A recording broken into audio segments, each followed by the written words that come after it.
Hoy. Mas Rigor. Nangangamoy arip yan, ah.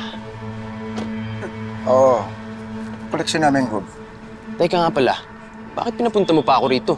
Pwede mo namang i-text o itawag na lang yung utos ni Gov, ah. Kasi kinakailangan ko na mas maraming tao para sa lumalagong negosyo ni Gov. Mukhang mapagkakatiwalaan ka at maasahan. Siyempre naman, ako pa ba? Sali ako dyan, ah. Basta pagkakapirahan, eh. Game.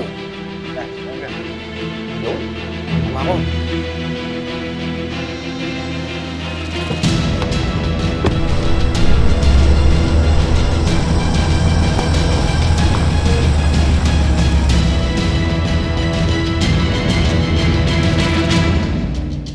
Oliver, pwede ba tayo mag-usap? Kailangan mo. Ayoko mag-isip ng masama.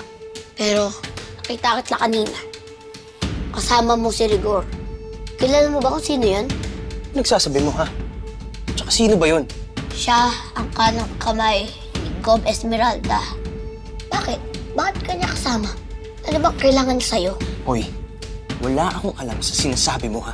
Rambo, tigilan mo nga ako. Nananahimik ako dito kung ano-anong binibintang mo sa akin. Huh? Oliver, hindi kita pinagbibintangan. Sinasabi ko lang, ang nakita ko, concerned lang kasi ako. Concerned? Concerned ka?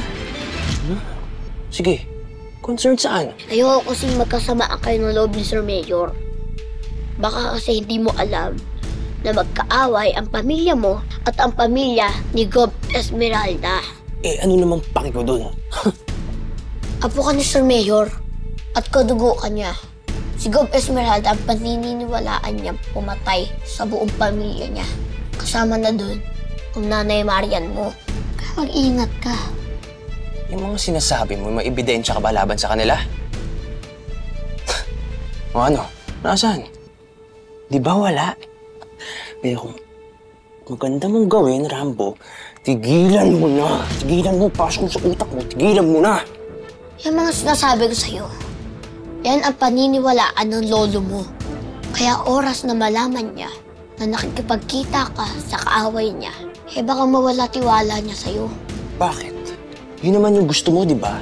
Na ikaw ang bida sa lolo ko. Hindi sa ganun, Oliver. Ayoko lang na masira ang relasyon ninyong dalawa ni Sir Mayor. Kasi ayokong maging malungkot na naman si Sir Mayor. Bakit mo ba pinipilit na may koneksyon ako sa kanila? Wala akong alam sa sinasabi mo.